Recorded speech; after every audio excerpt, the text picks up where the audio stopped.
Hi, my name is Gaius. And my name is Bia. Welcome to our series where we have the wonderful opportunity to talk with the staff from the Singapore Association for the Deaf. Join us as we dive in to find out more about the heroes behind the scenes. Hi, I'm Barbara Nicotta and I work at the Singapore Association for the Deaf. I am a trainer for teachers of the deaf. I also run the Little Hands Bilingual Bicultural Program, which is an early intervention program for deaf children.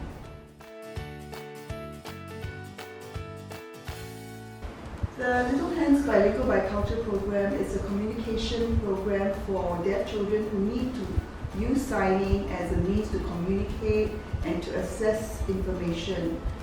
So the children are below 7 years old. They will come here to learn sign language, which is Singapore Sign Language.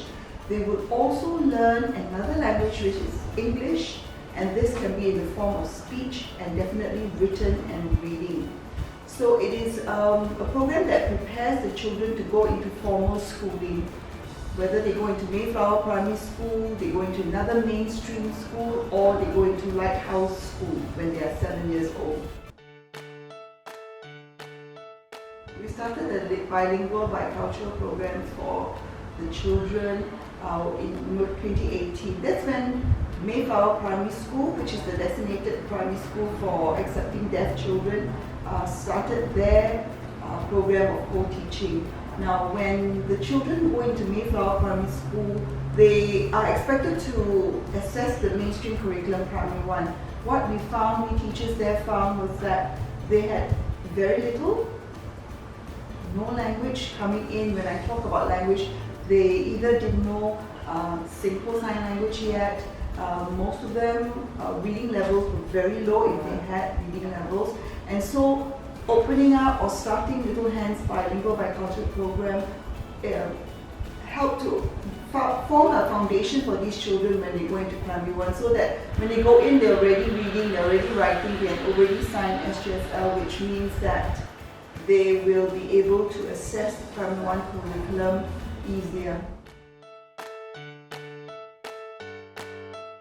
At the Little Hands Bilingual Bicultural Program, the children learn basic language skills, so Singapore Sign Language, and they also learn English in the form of reading, writing, and for those who can access hearing through their devices, they also use speech. They also learn basic or early numeracy skills, as we call it, where they learn definitely maths issues, so that when they go into primary 1, they're already ready and understand what maths is all about. We also have role-playing, storytelling, all these activities that will help build communication. So the main aim of Little Hands Bilingual Bicultural Program is to build communication skills for the children so that they are ready to go on to another language, which is English. For special schools, and this would be called a special setting, the size of the class would normally be a maximum of 6 for this age group, and then we can go on to 8 as also, but it depends on the abilities of the children. So right now in Little Hands Bilingual Bicultural Program, we have 2 classes. So one class is what we call the early years, those who are beginning, who learn to sign, who may not be able to read and write as yet. So that class is usually a smaller class, and we have another class which we call the K2s. So they are children who are really going on to formal schooling next year. So that size at the moment now we have 4 children, but the program is such that we accept children any time of the year, because sometimes we get referrals from other early intervention centers, we get referrals from speech therapists or from hospitals. So the main aim of this program is just to accept the child at any point, because language cannot wait. We cannot wait for them to come next year, So yeah. We have more ability or more opportunities to work at times 1-to-1, 1-to-2 because of the smaller class size. Definitely.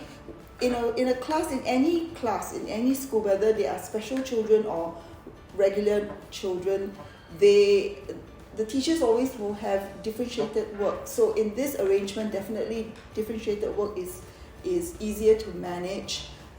We also have, every class has a deaf teacher, so she's like a mentor to them, and this deaf teacher would normally do the 1-to-1 like you mentioned. Why? Because if the child is new and the child needs to learn basic signing skills, she would take the child aside and teach the child for an hour a day at least, and then put her back in the main cohort so that she also has the opportunity to communicate and mix with her peers.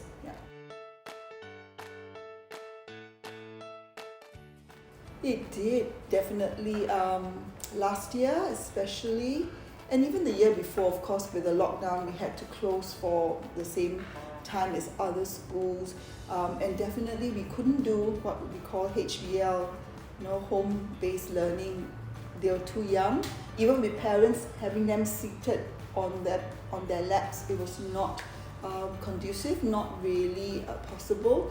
So that was 2020. Last year, although there was no lockdown, there were certain periods when there were heightened alerts, or where there was primary schools were closing or going HBL. So we had to also be a little more careful, because these are younger children and they are all not vaccinated at that time.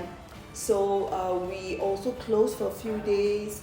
And if anyone, because we are in the association, times when any of my colleagues or anyone who came through the classroom contacted COVID, we had to close again just to monitor the children. So all this closure definitely disrupted their learning, because children at this age, they need continuous, consistent learning. So you find them when they come back, they're like forgotten quite a number of things, so we reteach them again. And because of this, last year, instead of ending the class on 19th of November, like all schools, we extended it another 2 weeks, because we wanted to have the extra time to make up for many days that we missed, or the children missed class.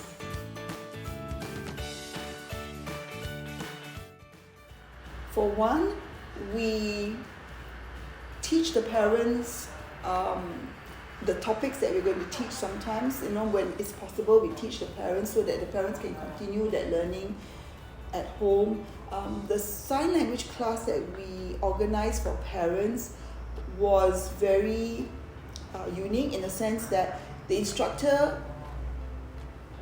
is a teacher herself, a deaf teacher, and she teaches the deaf. So we got her purposely because she could relate to the parents about school, about what's happening in school, so she could use language, sign vocabulary that the parents would find useful.